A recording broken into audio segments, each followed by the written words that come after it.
Bueno, chicos, como acá estaba teniendo un problema para ingresar Judith al Zoom, así que lo que vamos a hacer, para que no esperen más, que ya han pasado como 20 minutos, y bueno, ya tenemos un número bastante considerable, vamos a arrancar con el Zoom, vamos a empezar con la charla. Yo lo que voy a hacer es compartir una diapositiva también, porque la idea es que, bueno, que aquellos que participan por primera vez, como hay algunas cosas que me gusta que se las guarden en la memoria, la idea es que puedan hacer captura, en última con el celular, de lo que es normativa y todo eso. Muy bien. Bueno, les cuento un poco el objetivo de esta charla. Si bien se comentó en reunión de comisión directiva, había sido a raíz de un grupo de padres que han participado en los congresos de Villa Gerrino, que tienen determinadas preocupaciones por el tema del acceso al sistema de salud.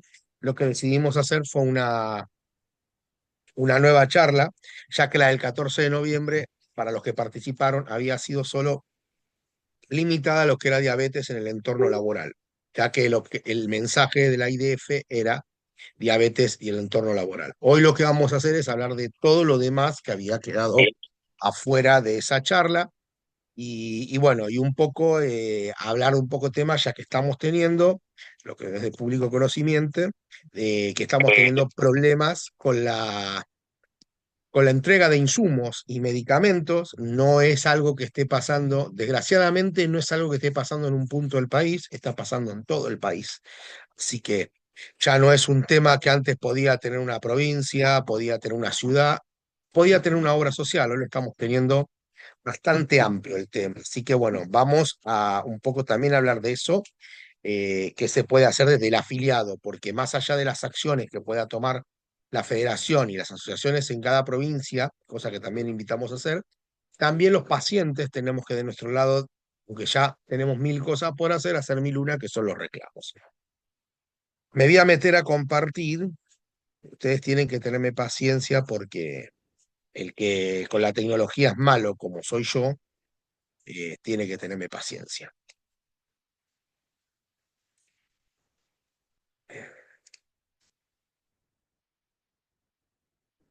Charla,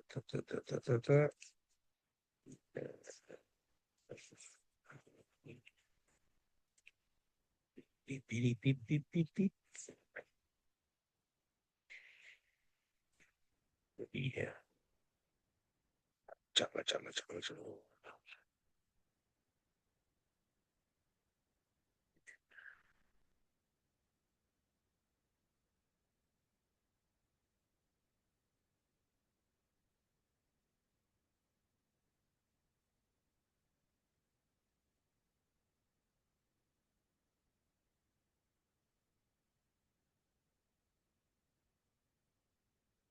Bueno, ahí encontré vamos a ver cómo arrastrarlo hasta el Zoom.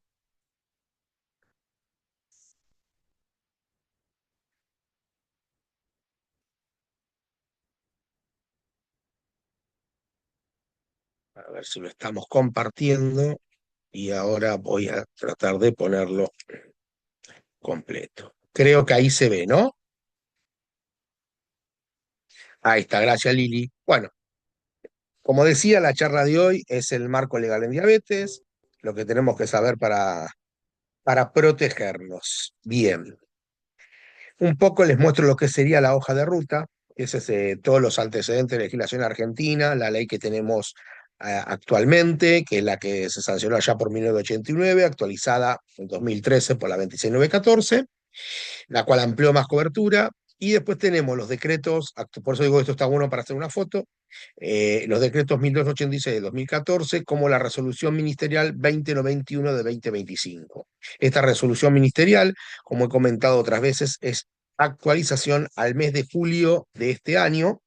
Esta resolución se dictó en julio de este año, el, el 1 de julio, y lo importante que hay para decir de esto, como le digo a todo el mundo cuando hablamos de esta legislación y de esta resolución, es que no eliminó ninguno de los derechos adquiridos que tenían los pacientes con diabetes, lo que es el programa médico obligatorio. Tampoco achicó la cobertura de la ley, tampoco disminuyó ningún derecho laboral, o sea, todo sigue vigente como seguía para los que, digamos, ven malas noticias, lo que sería el paso de la motosierra. Acá no llegó. Bien, una cosa que siempre me gusta mostrar es el antecedente de la legislación en diabetes, porque muchas veces no tomamos conciencia de lo que tenemos nosotros. Pese a todos los problemas que tenemos, hoy tenemos una ley que nos defiende y la realidad es que somos el primer país en Latinoamérica que dio marco legal a la protección de los derechos de los pacientes con diabetes y la realidad es que somos uno de los muy pocos países a nivel latinoamericano y no sé si y hay a otros países del mundo donde el sistema de salud brinda cobertura al 100% del tratamiento. O sea, es un poco, me gusta siempre recordarlo, porque a veces nos quejamos de la mala cobertura o de la poca cobertura, y siempre digo lo mismo, que pensemos que a pesar de lo malo que es, estamos teniendo acceso a la salud gratis. Cuando en otros países del mundo la insulina hay que comprarla, la tira hay que comprarla, y ni hablar de un infusor de insulina o alguna medicación que son muy caras. Entonces, todo eso se lo debemos a esta querida ley, que desde luego fue un trabajo que hizo la Federación Argentina de Diabetes con otras entidades de diabetes, la cual hoy seguimos en contacto y manteniendo cada vez que se actualiza un programa de salud. Continúo, bien.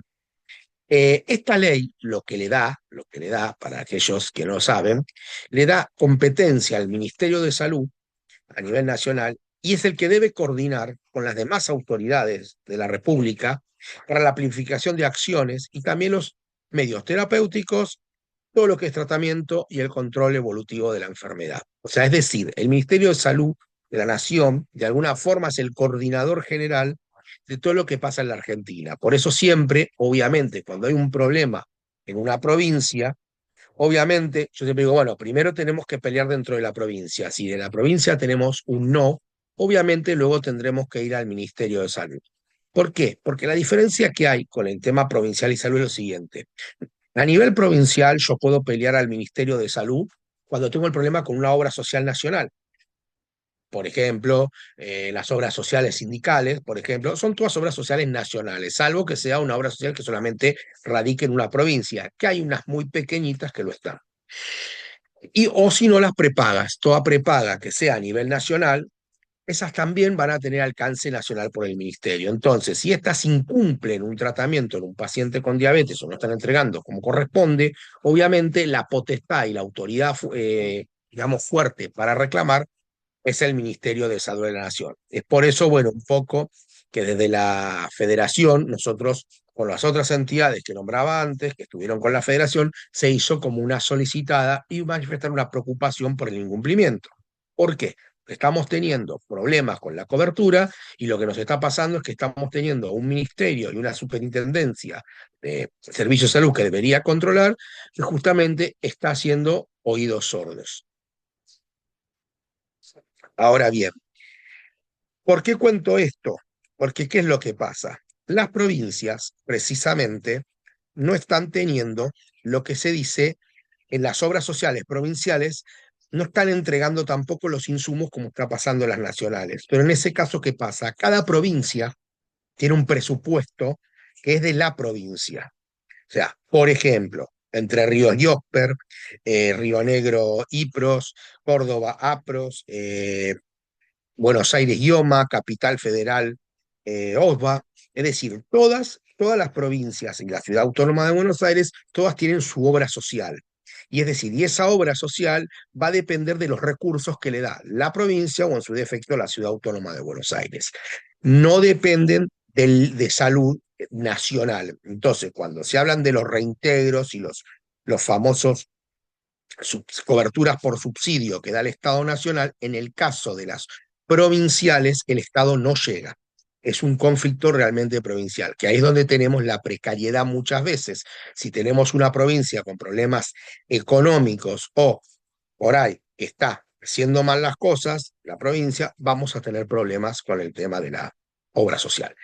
Ahora bien, ¿qué dispone la ley? Para los que no la conocen, los que son nuevos, que tenemos que se tiene que garantizar la provisión de medicamentos e insumos, pero también lo que dice la ley, por eso ahí es donde nos agarramos cuando decimos hay que cubrirlo todo, dice que hay que actualizar cada 2 años la cobertura para actualizar aquellos avances farmacológicos y tecnológicos que resulten de una buena terapia y que promuevan además el bienestar de la persona con diabetes.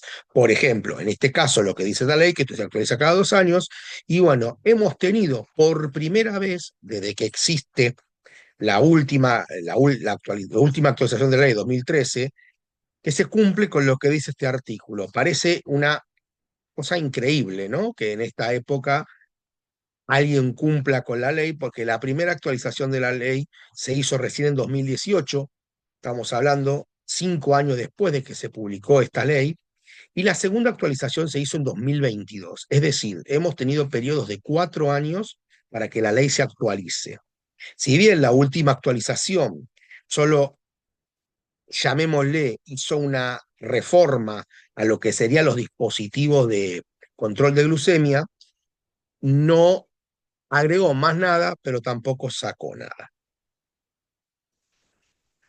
Entonces, bien, eso es muy importante saber, porque a veces la gente dice, y pero si no está en el programa médico obligatorio, no está en el Vademecum, ¿por qué lo tengo que reclamar? Porque la ciencia avanza y la ley de diabetes ha sido futurista. Yo siempre digo lo mismo, siempre digo que han sido buenos legisladores y también buenos asesores que tuvieron los legisladores. Porque hoy se dicta una ley y no sabemos de dónde sacar recursos. E incluso cuando se reformó la ley de diabetes, hasta los propios legisladores hicieron todo un informe, la Comisión de Salud, diciendo que el presupuesto y la cantidad de presupuesto que se incrementaba no desfinanciaba al sistema de salud, sino por el contrario, lo iba a fortalecer.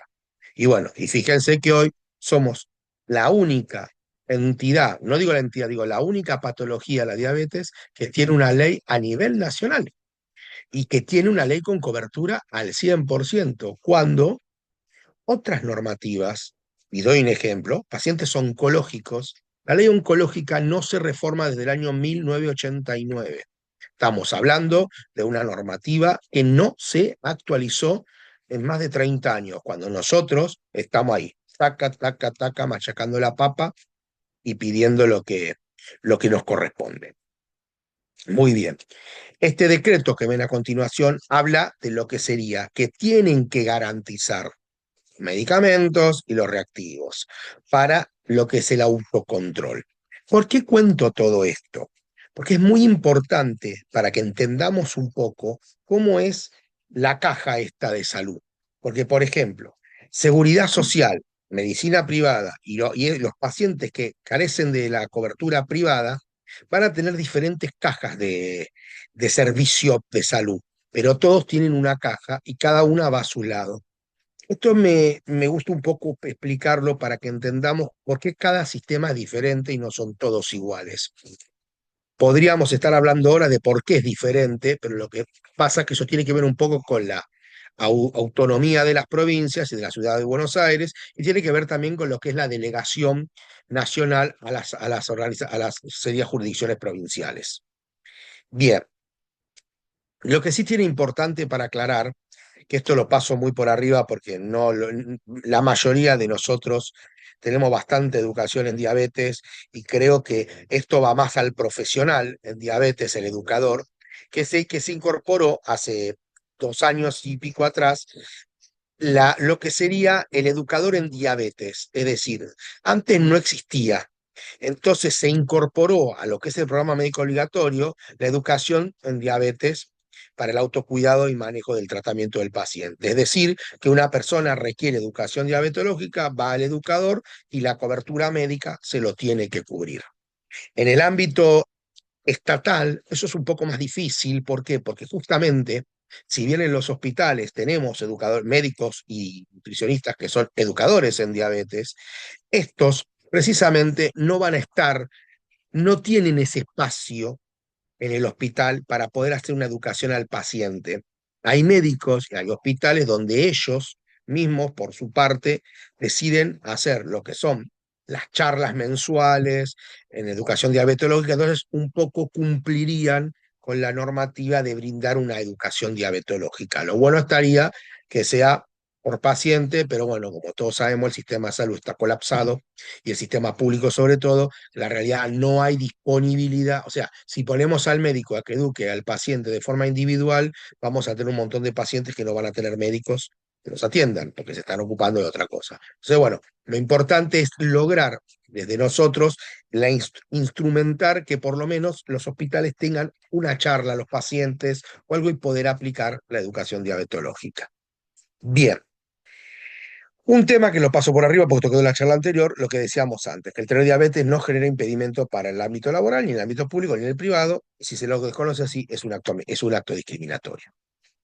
Esta es una pregunta muy importante que muchos hacen, porque viven haciéndolo y desgraciadamente a veces tenemos una sobreinformación, yo no digo mala información, prefiero decir una sobreinformación, tanto en las redes sociales como en los medios, y también tenemos lo que llamamos en criollo la mala leche. ¿Por qué digo la mala leche? Porque la mala leche la tienen las coberturas médicas. Las coberturas médicas usan lo que dicen los medios y lo usan en nuestra contra. ¿Por qué? Les doy un ejemplo.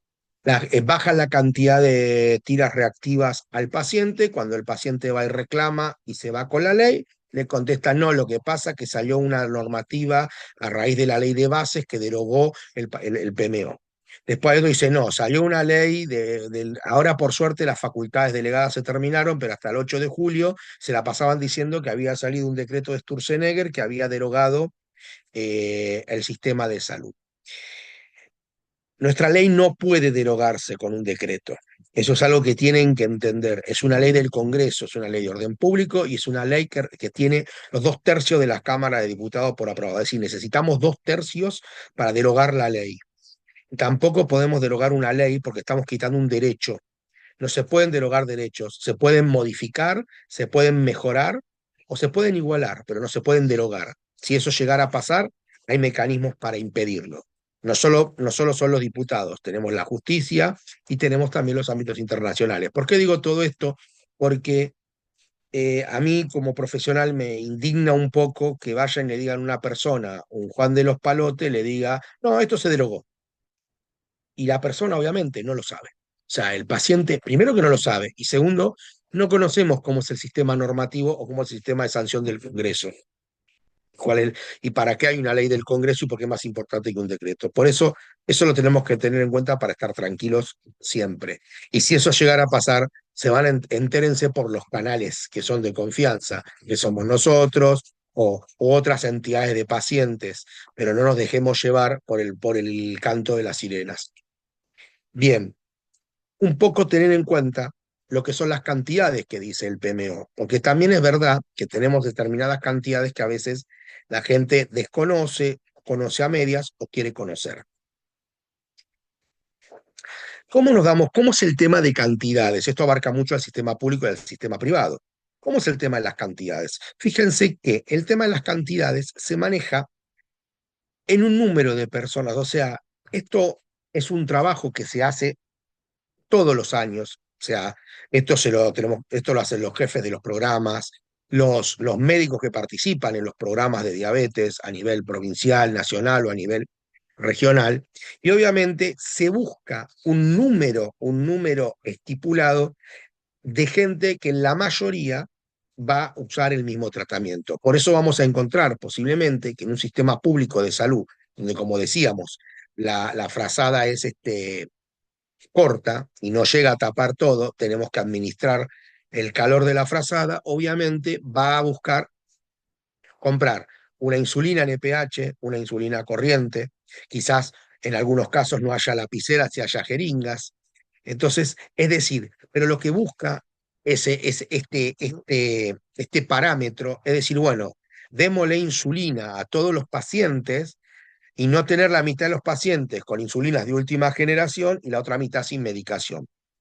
Estamos hablando de un sistema público de salud, yo no hablo del sistema privado. El sistema privado, esto no existe, esto va para el sistema público.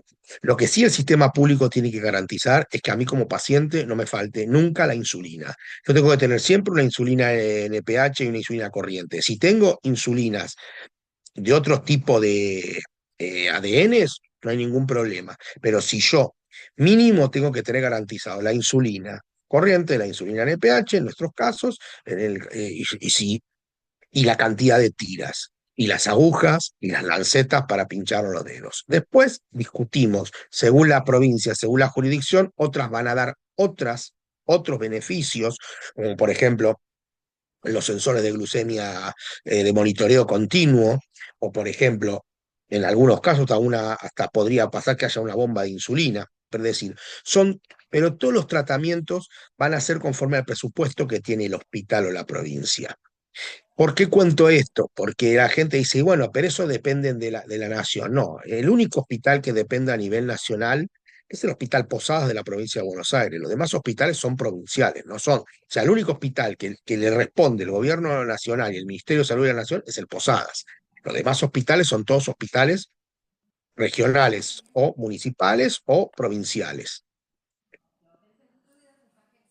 Entonces, lo importante es que, bueno, que ellos hacen, como digo, es una canasta de remedios y ahí arman lo común. Obviamente, no todos los pacientes son iguales, pero sí también es verdad que todas las insulinas, eso no me quiero meter en terreno médico ni farmacológico, pero sí lo que podemos decir como paciente, que todas las insulinas sirven.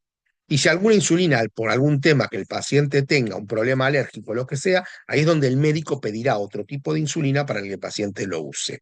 Esto se cuenta un poco porque muchas veces tenemos gente que escribe y dice, no, debuté hace 6 meses con diabetes, quiero una bomba de insulina. Entonces yo como paciente, ahí me pongo un poco la tela del paciente, no del abogado, con 40 años de evolución, porque cumplo 40 en unos días, en 10 días para ser más exacto, en 8, yo puedo decir, yo usé todos los tratamientos que hubo en diabetes. Y todos mis tratamientos fueron buenos. Fueron mejorando, por supuesto. Fue encontrando mejores herramientas, desde luego que sí. Pero yo con la insulina, la aguja y la jeringa viví 15 años y viví bien. Entonces, por eso quiero decir, cuando la gente cree que lo más caro es lo mejor, a veces yo digo, no, esto es como cuando vamos a comprar al supermercado, compramos la marca más cara porque pensamos lo mejor y capaz que compré una marca más barata y tiene mejor calidad y es superior a la que compré más cara. Eso es un tema para tener en cuenta, para tomar conciencia como pacientes. Bien, en el caso de lo que sería los tratamientos de pacientes, estas son las cantidades mínimas que garantizamos por año. Me meto un poco en el sistema público. Quizás el sistema público se agarre de estas cantidades exactas y quizás algunas cosas no las entreguen. Por ejemplo, decía antes, si dan frascos de insulina, posiblemente nos den, no nos den 365 jeringas, posiblemente nos den 100. Y posiblemente nos den jeringas que se le cambien las agujas y nos den, no sé, 150 agujas. Es muy posible que pase eso. Porque es verdad, como decía, que siempre digo, vamos a la frazada, que la frazada es corta. Pero bueno, es decir, y lo que sí no puede faltar, como digo siempre, es la cantidad de insulina. Nosotros podemos, como pacientes, racionalizar las agujas y los que tienen muchos años como yo y los que nos conocemos de muchos años, vamos a ser sinceros, esto lo digo un poco para los papás de niños debutados y para los jóvenes debutados. ¿Qué paciente con diabetes se cambia la aguja cada vez que se pincha? Yo les puedo asegurar que si hacemos una encuesta, tenemos que terminar diciendo no me quemes. Pero la realidad es que a veces, porque nos olvidamos, a veces porque digo, no, no me voy a llevar 80 agujas, me llevo una. Esa es la realidad, y bueno, eso que nos pasa a nosotros, lo saben. Los médicos lo saben, los funcionarios lo saben, entonces saben que si dan una cantidad mínima va a alcanzar. Un poco también lo cuento para no desesperarnos cuando no nos están dando las cantidades exactas. Sí me tengo que desesperar si no me dan la insulina y sí me tengo que desesperar si no me da la cantidad de tiras que necesito para hacerme los controles que el médico me indica. Porque fíjense, ustedes dicen, pero son 500. Acá estamos hablando cuando es un tratamiento combinado. ¿Qué es un tratamiento combinado? Cuando es una persona, por ejemplo, que la diagnostican con una diabetes sin insulina y luego al posterior se le ingresa insulina, a lo que los médicos le llaman tratamiento insulino requiriente. Bueno, eso, pero como toma también medicación para la diabetes, toma una metformina, toma un Januvia, una canaglifosina, bueno, ahí necesita los dos tratamientos. Entonces, esto es, como decía yo, la famosa canasta que hay que garantizar. Lo importante es que esto se garantice. Bien, ahora vamos con el tratamiento intensificado. ¿Yo por qué digo el tip? Cuando tenemos una obra social, es muy importante que nuestro médico diga que estamos con tratamiento intensificado, que también nos va a servir para el sistema público. ¿Por qué nos va a servir para el sistema público? Porque por ahí no nos den 2.100 tiras por año, pero posiblemente tampoco me den 500 o tampoco me den 200. Seguramente me den 800. ¿Por qué? Porque el médico está diciendo que yo como paciente requiero de un tratamiento intensificado, porque tengo presencia de hipoglucemias o hiperglucemias, o porque necesito un mayor control a ver si tengo que hacer un cambio del tratamiento. Y la única forma de ver si mi tratamiento es adecuado o no es con las mediciones de glucosa. Entonces, bueno, fíjense que acá es toda esta cantidad. Ahora, cuando yo me voy a la obra social, por supuesto, la obra social me tiene que garantizar todo esto. Acá no es, bueno, dame 800, dame 900. No, acá partimos de 2.100 tiras. Acá partimos de agujas y lancetas, 2 agujas y lancetas por día. Acá partimos de tener tiras para medir cetonas, que eso es otro tema, porque es un tema farmacológico, que está habiendo a veces faltante de esas tiras. Pero si hay tiras, si hay proveedores, hay. Eso es otro detalle que les quiero dar también. Muchas veces pasa que la gente, cuando va a pedir un medicamento, la farmacia le contesta, no, no, no, no, hay faltante de insulina. Epa, ¿qué pasa cuando hay un faltante de insulina? Lo tenemos que chequear. Lo tenemos que chequear. ¿Cómo se chequea? Muy buena pregunta. Yo tengo una insulina del laboratorio Novo, tengo que llamar a Novo directamente. Acá no es un tema de que hablar con el médico, hablar con el farmacéutico, hablar con el asistente de la obra social. No, directamente levanto el teléfono, llamo a Novo Nordic, o agarro un correo, o agarro un chat, o agarro al robot y pregunto, insulina ta, ta, ta, ta. ¿Hay faltante en la Argentina? El mismo laboratorio se expide. ¿Por qué lo cuento? Porque a nivel personal lo hice. Y a nivel personal me enteré, por ejemplo, que había una insulina ultra rápida que está en faltante de lapiceras. No está faltante en cartuchos, pero en lapiceras sí. O sea, ahí pude evitar que al pedirle a la obra social o al sistema de salud me digan no hay insulina. ¿Por qué? Porque estoy pidiendo la que hay. Si no hay, ¿cuál es el problema que me va a pasar? No me van a dar otra insulina análoga, porque me van a contestar, no, su médico prescribió la receta con esta insulina, yo necesito que el médico prescriba una receta con la otra insulina. Y eso nos va a demorar un mes. Entonces, es importante cuando, si hay un faltante de insulina, cuando la volvamos a pedir más adelante, chequear si ese faltante sigue, si tenemos que, o podemos volver a pedir la insulina que usamos. Bien, y acá nos vamos al tratamiento cuando la persona no usa insulina, cuando solamente ingiere pastillas, lo que dice que hay que darle tiras reactivas 50 por año y y lancetas 50 por año, que es, siempre hablamos de cantidades mínimo, pero es muy posible que el sistema de salud diga, sí, te doy una caja de tiras por año, lo que no significa que no le pueda pedir dos. Ahí voy a requerir que el médico también va a tener que explicar que ese paciente, por determinadas acciones o por determinadas prevenciones, va a requerir de hacerse un control por día o va a requerir hacerse un control cada 2 días. Bueno, eso lo va a determinar el médico. Como decía antes, todo esto es una canasta de medicamentos. No significa que todos los pacientes tengan acceso a la misma canasta. Es decir, todos tenemos los mismos derechos y la misma igualdad, pero en los tratamientos no somos todos iguales. Entonces, yo acá les dejo algo para que quede claro dentro de lo que llamo yo la memoria del RAM, porque ahora están todos con las nuevas generaciones y nosotros tenemos que tener en cuenta que no somos como los teléfonos, no podemos ampliar la memoria de RAM. La memoria de RAM es única la nuestra, desgraciadamente, y está muy recargada de información. Pero bueno, agarremos ahí, ordenemos el drive que tenemos en la cabeza y pongamos que siempre el programa médico obligatorio nos va a garantizar una cobertura mínima, pero no llega a ser nunca el techo. Es siempre el piso, es siempre la base. La copa del árbol crece. Bueno, esto es lo mismo. Entonces, acá les hago un resumen de lo que hablamos un poco. Esto también, si tienen el celular, háganle la captura.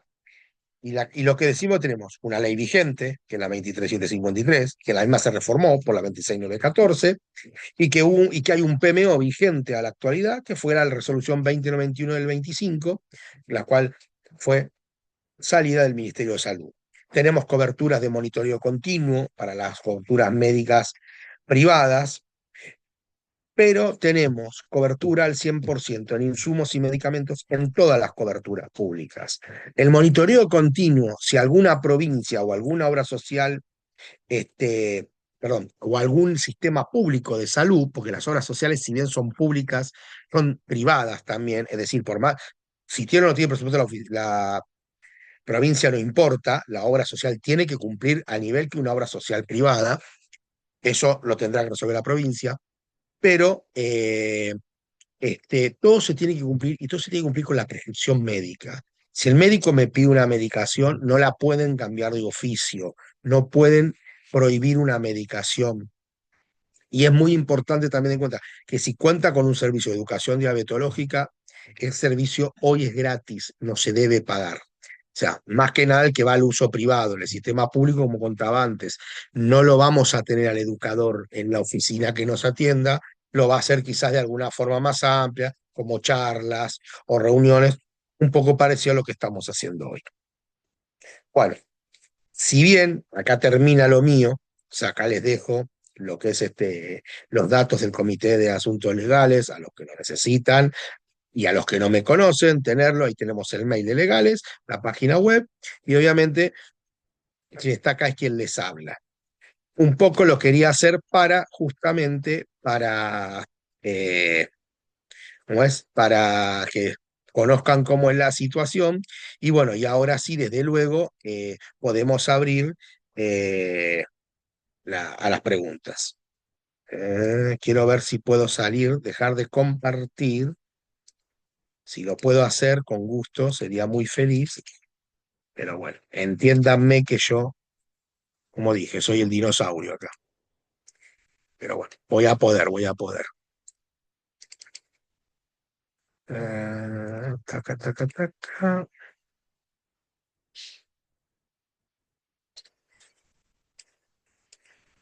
A ver, a ver si puedo. Creo que pude, creo que pude. Bueno, a ver, me parece que sí. Bueno, ahí ya, ya he podido salir. Bueno, si alguien tiene alguna consulta para hacer, una cosa que quería aclarar, porque hubo una persona que preguntó en un chat el tema de qué pasa con los amparos que no se cumplen. Bueno, les cuento. Sí está pasando que hay amparos de salud que están saliendo y que la obra social no los cumple. A ver, ahí voy a ponerme un poco en un terreno pantanoso porque no me gusta ensuciar colegas y no lo voy a hacer, pero sí los voy los voy a cachetear un poco. Si se cumple o no se cumple una medida judicial, es un 50% culpa del abogado. Otro 50%, por supuesto que no. Por eso digo, le voy a dar un par de palmadas, no los voy a ensuciar porque obviamente me pasa a mí también.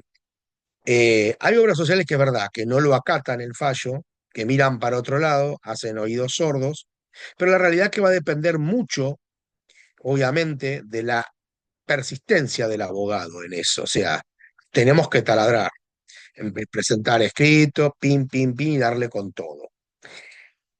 A veces pasa que la realidad es que justamente no lo cumplen y el abogado hace todo eso. Eso es muy simple. Se van a dar cuenta por el abogado. Cuando les digamos al abogado, no me están entrando la medicación, el abogado dice, bueno, vamos a presentar un escrito, vamos a presentar esto, vamos a hacer esto, esto, es porque el abogado se está ocupando. Si el abogado está medio perezoso, y bueno, lo cacheteamos un poco para que se desperece y vaya a activar el expediente. Cuento un caso particular, hoy me pasó, un cliente del año 2021 tenía la cobertura de los medicamentos, le entregaban todo, y resulta que de hace un mes no le entregan nada. tenemos un amparo con sentencia judicial firme. Entonces, bueno, ahora yo lo que tengo que hacer, requerir, es la apertura de ese expediente nuevamente y ejecutar la sentencia. Pero fíjense que lo que pasa, estamos hablando de una persona que terminó con esto hace 4 años atrás, y ahora miren qué pasó, no le quieren cumplir. A ver, ¿hay herramientas? Sí, no es que una vez que el amparo está con sentencia y todo, si no la cumplen, yo me cruzo de brazos. No, por supuesto que no. Tenemos, tenemos herramientas para que este amparo se siga cumpliendo, no se termina en una sentencia. Esto sigue. Eso es muy importante que ustedes lo sepan también, que se lo lleven a casita. Eso. Así que bueno, ahí ahora sí, si alguien quiere hacer alguna pregunta, bienvenido sea, puede preguntar. Abra el micrófono. Bueno, ahí me preguntan cómo se inicia el amparo, Micaela, y en qué momento. A ver, buena pregunta. Me gusta porque por ahí muchos no lo saben. A ver, el amparo de salud, muchos dicen juicio de amparo. Y yo siempre quiero sacar la palabra juicio, porque si bien la medida se judicializa, porque ingresa al Poder Judicial y ahí interviene un juzgado, interviene un juez, no es un juicio. El, el amparo es una acción.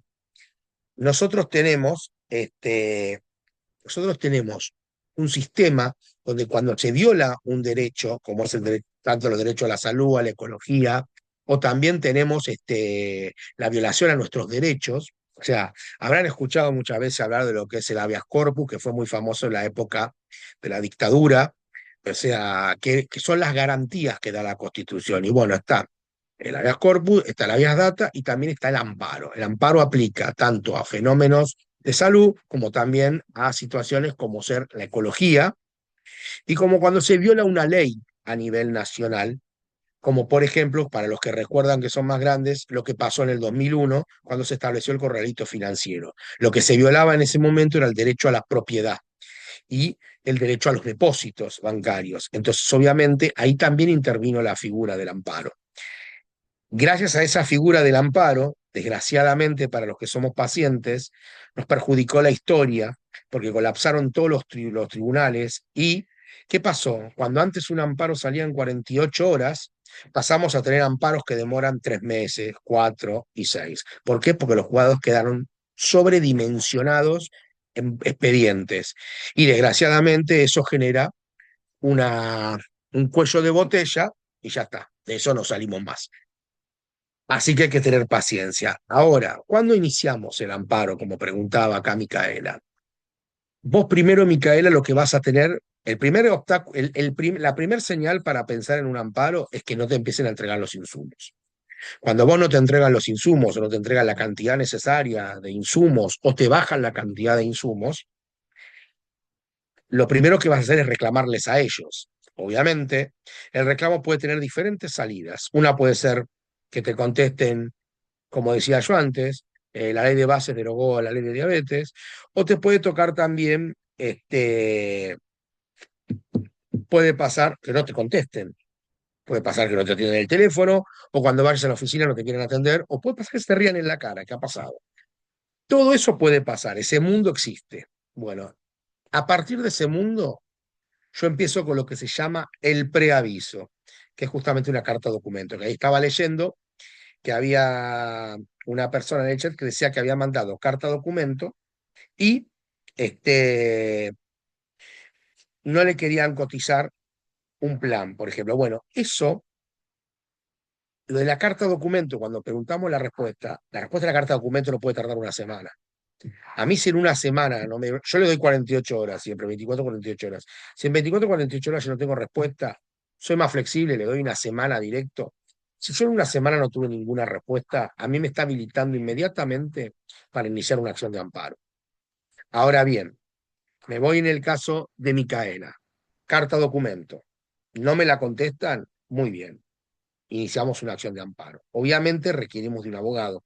No existe una acción de amparo que se haga sin abogado. Si alguien lo dice, no sé, si es un abogado, denúncielo al colegio de abogados. Si no es un abogado, no le crean, porque eso es mentira. Muchas veces hay obras sociales que llaman al amparo a un reclamo, pero el amparo iniciarle, digamos, dentro de la obra social, no significa que sea un amparo de salud.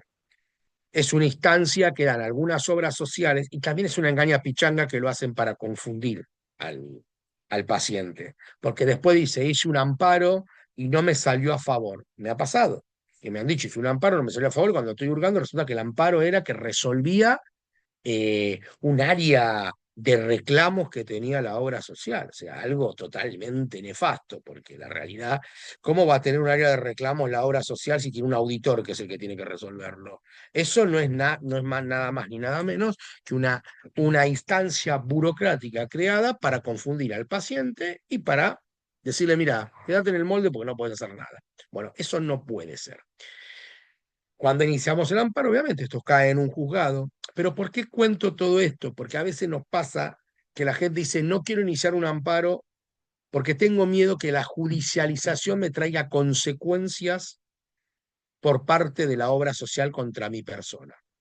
No hay ninguna consecuencia, porque no estamos, vuelvo a decir lo mismo, no estamos judicializando a la obra social. Estamos interponiendo una acción que dice, esta obra social violó mis derechos, quiero que un juez le obligue a cumplir.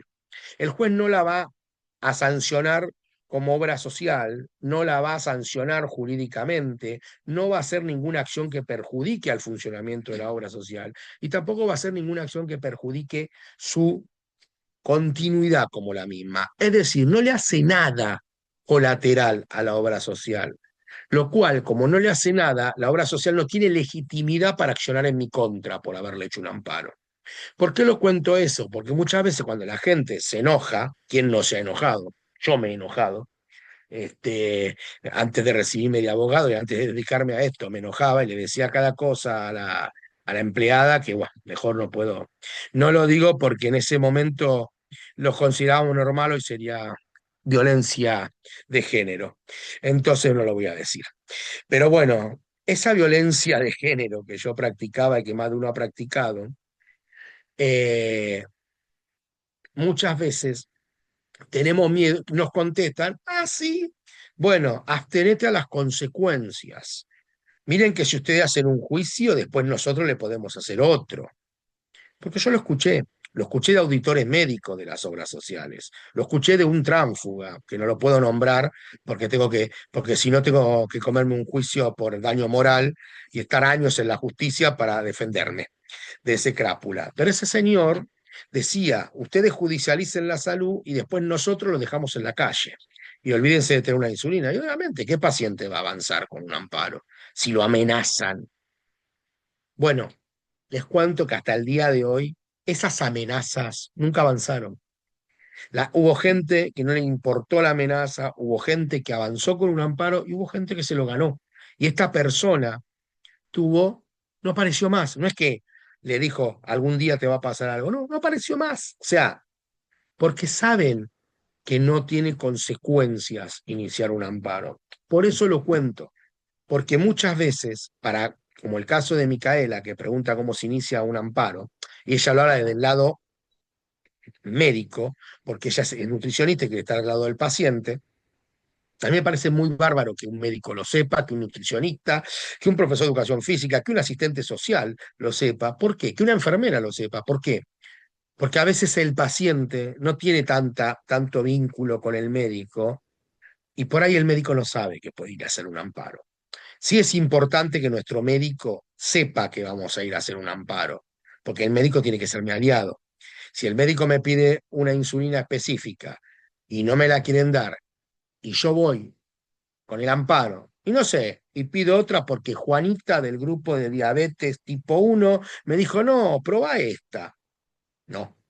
Igual yo, si a mí me vienen a ver como abogado y me dicen, no, quiero ponerme tal insulina porque en el grupo de diabetes 1 del chat de Juan de los Palotes me quiero poner. Yo le digo, no, no, ¿tu médico te recetó eso? No. Bueno, entonces tenés que hablar con tu médico, porque él es el que está por arriba de todo, es el que está jerárquicamente para poder decir algo. Entonces, es muy importante saber que obviamente para iniciar un amparo tengo que tener al médico conmigo, porque es el que va, porque si bien al médico no le van a hacer nada, Hay médicos que es verdad que son amenazados por la obra social, y yo siempre le contesto lo siguiente: deja que te amenacen, pero no cambies nunca un tratamiento porque te lo dice el auditor médico, porque si el día de mañana le pasa algo a tu paciente, el que se queda sin matrícula y va preso sos vos. Porque la ley de diabetes, ¿qué dice? La prescripción médica, lo que el médico del paciente prescribe, no el auditor. Si un paciente le pasa algo, siempre digo lo mismo a los médicos, no va a ser responsable el auditor, por más que el auditor amenace, va a ser responsable el médico, salvo que el médico pueda comprobar y les pueda asegurar que no es tan fácil. ¿Saben por qué cuento esto? Voy a ir al caso de Maradona. Diego Maradona. Diego Maradona está en juicio, bueno, todo el escándalo que fue el juicio con la jueza McIntyre. ¿Saben quién fue el responsable de Maradona? No fue el médico de él, se los digo yo. Fue la cobertura médica, que no le brindó la cobertura que le tenía que dar. Lo que pasa que por eso, para que se entienda que a veces cuando tenemos que reclamar los derechos, no es cuestión de tener plata, es cuestión de tener el cerebro centrado y que funcione la memoria de RAM, como digo yo. Nadie se dio cuenta que tenía que haber reclamado a la obra social todo el tratamiento de la internación domiciliaria que Diego Maradona necesitaba. Yo sé que después de esto puedo terminar con un tiro en la cabeza, pero bueno, espero que no. ¿Pero por qué lo cuento? Porque fíjense que ¿quién es el responsable? El médico de Maradona. ¿Por qué es el médico de Maradona responsable? Porque es el que tenía que cuidar la salud de Maradona. No era el auditor de SMG, no, era el médico de Maradona. Y desgraciadamente, por no haber, digamos, luchado para que le den lo que le tenían que dar, obviamente hoy el responsable judicial es él. Eso lo digo como ejemplo, no para que investiguen el caso Maradona, sino para que entendamos como pacientes y los médicos el grado de responsabilidad que tiene un médico diabetólogo si le están violando los derechos a un paciente. Bien, ahora me voy a la otra pregunta, complementando la que hizo Valentina, que preguntó que ella había mandado carta documento a distintas mutuales porque no le querían cotizar el plan. Ahí tenemos otro tema. Cuando yo quiero ingresar a una prepaga, cuando yo quiero ingresar a una prepaga, obviamente lo primero que me hacen completar es una declaración jurada. O me preguntan si tengo alguna enfermedad. Obviamente, yo no tengo por qué ocultarla. Yo le tengo que decir la enfermedad que tengo. ¿Y por qué le tengo que decir la enfermedad que tengo? Porque si yo no declaro la enfermedad que tengo y luego por un diagnóstico sale la enfermedad o ellos averiguan que la enfermedad existía, me pueden echar tranquilamente porque la ley de prepagas dice que si uno falsea la historia clínica, o mejor dicho, la declaración jurada al ingresar, la obra social puede determinar, la prepaga, perdón, la prepaga puede determinar la salida del afiliado. No tiene por qué seguir con ellos, porque así fue la ley. Y el objetivo también fue, porque te dicen, ah, qué bárbaro, la ley siempre del lado de ellos. No, yo se los digo del otro lado del medio vaso lleno. La ley también lo que hizo con eso fue que los pacientes no falseen su historia clínica y que los pacientes le pongan los puntos a la obra social. Y si la obra, mejor dicho, la prepaga por la obra social no aplica esta normativa de la declaración jurada. La obra social tiene que admitir sí o sí, porque la obra social depende de lo que es un beneficio social y nos tiene que agarrar sí o sí. En cambio, la prepaga sí tiene que presentarse la declaración jurada. Si la prepaga no me toma, no se terminó acá. Lo primero que voy a hacer es reclamar. En el caso de Valentina, Valentina le mandó carta o documento a distintas mutuales. La mutual Valentina, no debería ponerte las trabas para admitirte. No debería cobrar una preexistencia, porque si bien la mutual está dentro de lo que sería una obra social, no una ley. Debe tener quizás un plan que esté regulado por prepaga, habría que verlo más entre nosotros, eso quizás, así que me gustaría después seguirlo más entre nosotros, escribiría la casilla de legales y lo vamos a seguir más de cerca, pero no debería pasar eso. Pero supongamos que te tienen que dar una respuesta, como dije antes, no puede pasar más de una semana. Si vos le mandaste hace más de una semana la carta de documento, anda a la obra social, si querés, o si no directamente avanza con un amparo. Porque también se puede ir por un amparo si no me quiere admitir una cobertura médica. Y hay muchos amparos por no admisión al paciente con diabetes, porque justamente hay una ley que dice que la preexistencia o la mayoría de edad no es un impedimento para acceder a la cobertura médica. Habrá planes diferenciales y los planes diferenciales obviamente no pueden superar un porcentaje del salario mínimo vital y móvil, como tampoco pueden superar el triple del valor de la cuota si esto fuera, si la persona tuviera un salario que es mayor al vital y móvil. Entonces, si yo tengo un salario que, no sé, de 1.800.000 pesos, no me puede cobrar 1.000.000 de pesos la obra social. ¿Por qué? Porque justamente tienen que tener un tope. Si la obra social vale 150.000 pesos, no me puede cobrar más de 450.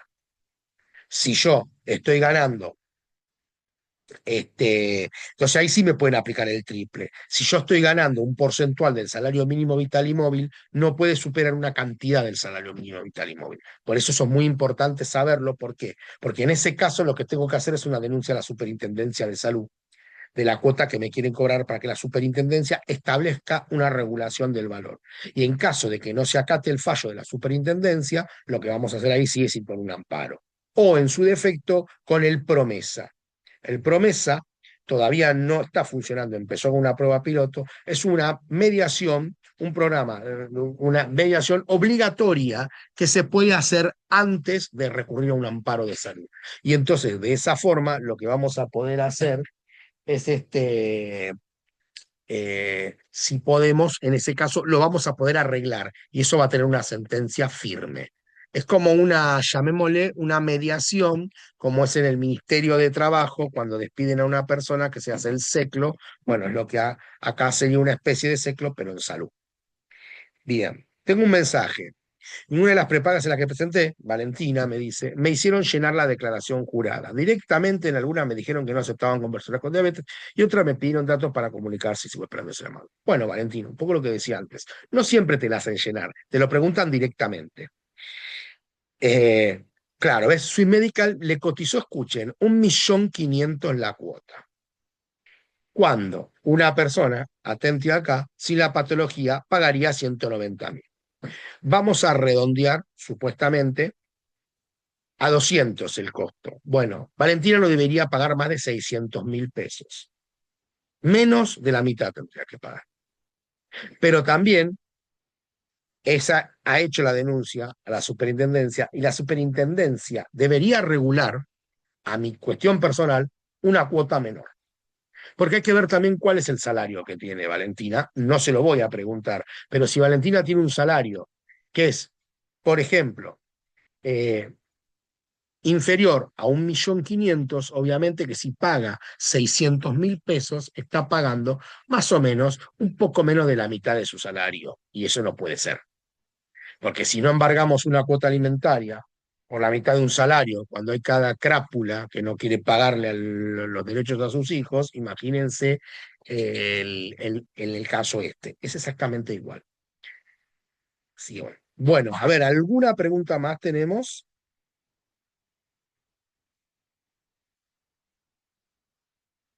Algo que les haya quedado, aprovechen, porque hoy la hicimos rápido la charla, o sea, y no me creo que sea tan efectivo Cristian, y tan... Cristian, Sí, te ahí escucho, te Lili. mandé, ahí te mandé un chat consultándote para los pacientes de bajos recursos si hay Sí, abogados gratuitos, como hay, por ejemplo, lo que yo hace años tuve que tramitar por ser la curadora de mi hija discapacitada, yo no tenía mm, medios y en los tribunales acá de Lomas conseguí un abogado gratis. Mi consulta es para saber si hay abogados que hagan gratuitamente el amparo o los trámites que sobre todo los papás de los niños o las personas que tienen bajos recursos. ¿Eso existe? ¿Hay abogados? excelente pregunta, Lili, porque hiciste una pregunta que más de uno la puede estar pensando y no la quiso hacer. Sí, sí, Lili, eso existe, eso que vos hiciste en Loma se llama lo que se llama patrocinio jurídico gratuito. Todos los tribunales nacionales, los federales, y también los provinciales, muchos los tienen también, tienen lo que se llama ese servicio, patrocinio jurídico gratuito. Es un servicio gratuito donde los honorarios del abogado los paga el Poder Judicial y estos hacen el servicio gratuito. Y sí, por supuesto, es más, los primeros amparos de salud empezaron a salir de los tribunales. todavía, porque no había abogado especializado en tema de salud. Y empezaron los abogados del Poder Judicial a iniciar esos amparos de salud. Yo siempre cuento lo mismo, yo me recibí en el año 2007 y siempre me acuerdo que cuando estaba cursando la práctica procesal de la facultad, nunca me voy a olvidar que uno de los profesores míos dijo, no me lo olvido más, dijo, ustedes hagan, métanse en derecho de salud, que es algo tan nuevo, y nosotros acá tuvimos el primer amparo de salud que era por una paciente que no le daban la medicación. Era una paciente oncológica, no me lo olvido nunca. El tipo era, yo lo tenía como que era un tipo que estaba ahí siempre de adorno en la comisión y la verdad que cuando el tipo me contó eso me quedé helado, porque digo, bueno, sí, era un cuatro de copas porque nuestro tratamiento era todo lo que era familia y sucesiones, y obviamente salud no estaba en ese área, pero él sí lo hacía. Y siempre digo lo mismo, o sea, los tribunales, la gente cree que va al tribunal de gratis y no pasa nada, y les explico algo, el abogado que está en el Poder Judicial no tiene ninguna cuestión de interés, ningún conflicto de interés con la prepago o la obra social porque no trabaja ahí. Obviamente, ese abogado que litiga en el Poder Judicial no puede litigar en el ámbito privado, tiene que litigar dentro del ámbito provincial. Entonces no tiene ningún conflicto de intereses. No es que o sea, y si lo llegase a tener, obviamente se designará otro abogado. Entonces, es muy buena tu pregunta porque eso existe. Obviamente, ahí sí le van a hacer llenar una encuesta de servicio social, que seguramente a vos te lo habrán hecho llenar. O sea, y entonces el paciente, por ejemplo, obviamente, un jubilado, por ejemplo, puede acceder tranquilamente, porque el jubilado, obviamente, con lo que cobra de jubilación, no puede pagar nunca los honorarios de un abogado. Entonces, un jubilado, una persona con una pensión, obviamente accede directamente, no va a tener problema en acceder a ese sistema. Y también va a pasar con aquellas personas que tengan un empleo privado, que seguramente ganan un salario o están dentro de no sé hasta cuántos salarios mínimo vital y móvil, también el servicio gratuito lo cubre.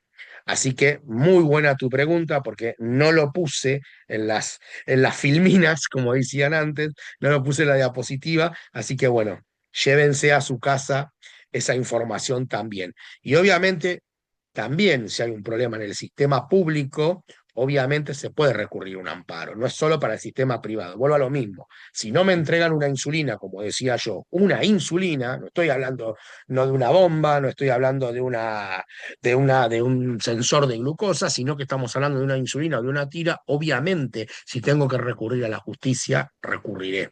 No es que no lo puedo hacer. Bueno, a ver, ¿alguna Eh, pregunta yo más? te quería hacer una pregunta, si puede ser. Dale, bienvenida, Eh, Marina, decime. Gracias. Mira, mi hijo es paciente diabético, tiene 15 años. Él tiene dos obras sociales, una es por mi Ajá, trabajo y la otra es por la de su papá. Yo tengo un sí, conflicto con esto porque yo no sé si es correcto pedirle insumos a ambas obras sociales. Hasta ahora no se ha hecho un cruzamiento de datos porque una pertenece a la provincia de Buenos Aires y la otra pertenece a la provincia de Santa Fe.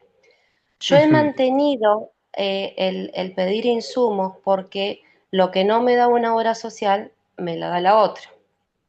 Entonces, ajá. pero yo no quiero hacer nada que esté fuera de la ley, entonces yo no sé si esto es correcto, si yo tengo que priorizar una de los dos y mantenerme con una sola, o puedo seguir haciendo esto de pedirle una cosa a una y otra cosa a la otra.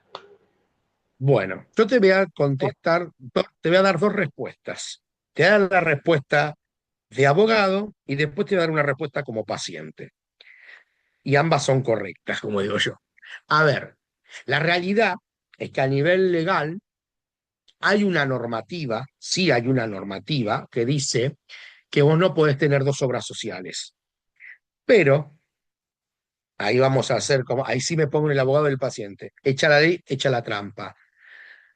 No te pueden, no te van a sancionar y no te van a hacer nada. Lo que va a pasar en algún momento,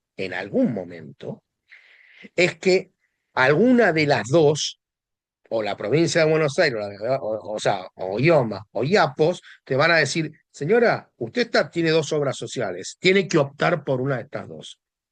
Pero eso es lo que te puede pasar. Mientras no pase, no va a pasar nada. O sea, no te van a ver, no es principio, no es algo ilegal. O sea, sí, hay una normativa que dice que optamos por una o por la otra, pero justamente no tiene sanciones ni consecuencias legales en caso de que nadie lo haga. Entonces, Sí, yo que hablo como paciente, sí, sí. En este caso serían las obras sociales de mi hijo. Yo tengo una sola. vos tenés una Eh, sola y por eh, eso, Mi hijo tiene dos, porque una la tiene por el papá y otra la tiene por claro, y mí. otra por vos. Bueno, bien. Claro. A ver, yo te digo lo siguiente. Si vos tenés problema que una te entregue una parte y otra te entra la otra, pero entre las dos se complementan, yo como paciente te hablo ahí, no te hablo como abogado, te digo, ¿sabes qué? Seguí así y el día que te intimen, bueno, tendrás que reclamar, por la que te quedes, tendrás que reclamarle lo que no te da. Pero si hoy te está funcionando así, no te metas en un lío, digamos. A ver, vuelvo a decirte lo mismo, no te van a poder, nunca te van a poder hacer algo legal. ¿Por qué? Porque acá hay una situación. No es que vos le diste dos obras sociales, es que él tiene una por vos y una por el padre. Mientras no se crucen esos datos, no vas a tener problema.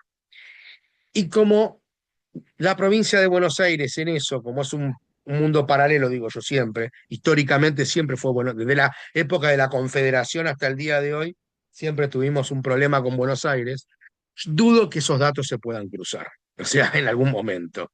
Así que, bueno, más que tener dos gobernadores que son de diferentes partidos, ni se van a poner de acuerdo. O sea, Sí, así que, sinceramente, yo no quiero hacer nada que esté incorrecto. Yo en estos meses opté de hacer esto porque, por ejemplo, hay una insulina que una obra social no se la da, la otra sí. Hay un sensor que una no se la da, la otra sí. Uno no me da aguja, la otra sí. Entonces, como que es como que se van complementando, pero no quiero hacer nada que esté incorrecto. Entonces digo, bueno, no, no, entonces, no, vuelvo a decirte lo mismo, no es incorrecto porque no se prohíbe, porque en este caso, si bien dice que un paciente debe optar por una u otra, acá lo que estamos hablando, que él tiene dos obras sociales, porque son dos padres con diferentes trabajos. En algún momento te van a decir, bueno, opta por esta o por esta.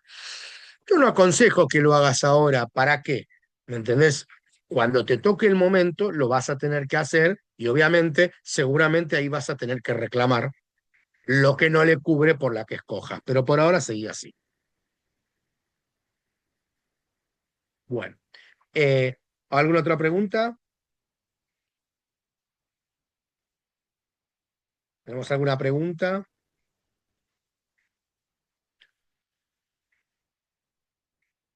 Bueno, veo que no. Una pregunta a la una, alguna pregunta a las dos, a las tres, cuatro, cinco, seis, siete, 8:25 ya son. Bueno, eh, bueno, listo entonces. Les cuento que, bueno, Judith está en línea, pero evidentemente está con un problema que no ha podido ingresar. O sea, seguramente en algún momento este, podremos por el chat o todo, pero bueno, o sea, no, no puede estar, así que bueno, voy a tener que oficiar yo de cierre. Esto es lo que pasa cuando vamos en vivo, chicos. Nos pasa esto, no podemos, o sea, si fuera grabado, ponemos la grabación, listo, ponemos las cámaras y ya lo arreglamos. Pero cuando la televisión va en vivo, desgraciadamente estamos así. Así Cristian, que, Cristian, sí, Lili, te hago una consulta. Por si alguien pide la charla esta, ¿dónde la va a busco estar. para enviársela lo que está grabado? Mirá, generalmente estas charlas cuando se terminan de dar se suben a un, ¿cómo es? Se suben a un canal y se pasa el link de acceso y digamos automáticamente se proyecta, lo cual por eso a mí me interesaba pasar las diapositivas, porque está bueno, porque pueden al mismo tiempo volver a verla y al mismo tiempo pueden volver a ver las diapositivas.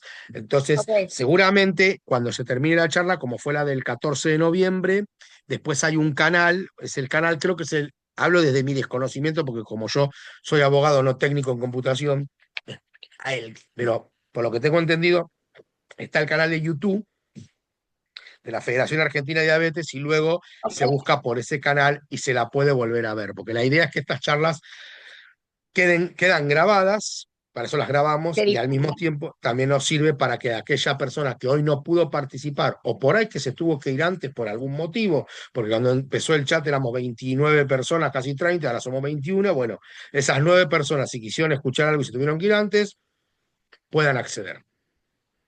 Ok, Gracias. Así que, así que bueno, ahí mismo está, este, bueno, ahí está diciendo Judy que tiene problema con la conexión, así que bueno, listo. Eh, En nombre de Judith y la Federación Argentina de Diabetes, les quiero agradecer a los que participaron. Siempre lo mismo les digo, y como diría Judith, los canales de la Federación siempre están abiertos. No se queden con dudas, usen la Federación, aprovechen los canales y bueno, y siempre sepan que ante cualquier duda el canal está abierto. Así que bueno, desde ya les agradezco por el tiempo que se tomaron, les agradezco por haber participado en mi nombre y bueno, y creo que ya en lo que va del año no vamos a tener otra charla virtual, así que bueno, desearles un muy feliz año y que bueno, y que el año que viene, cuando tengamos la próxima charla, podamos dar noticias más positivas y no decir que hay problemas con la obra social. Y bueno, y si no, saber que tenemos herramientas para defendernos. Así que bueno, Gracias, les mando un Cristian. saludo grande y hasta la próxima. Gracias.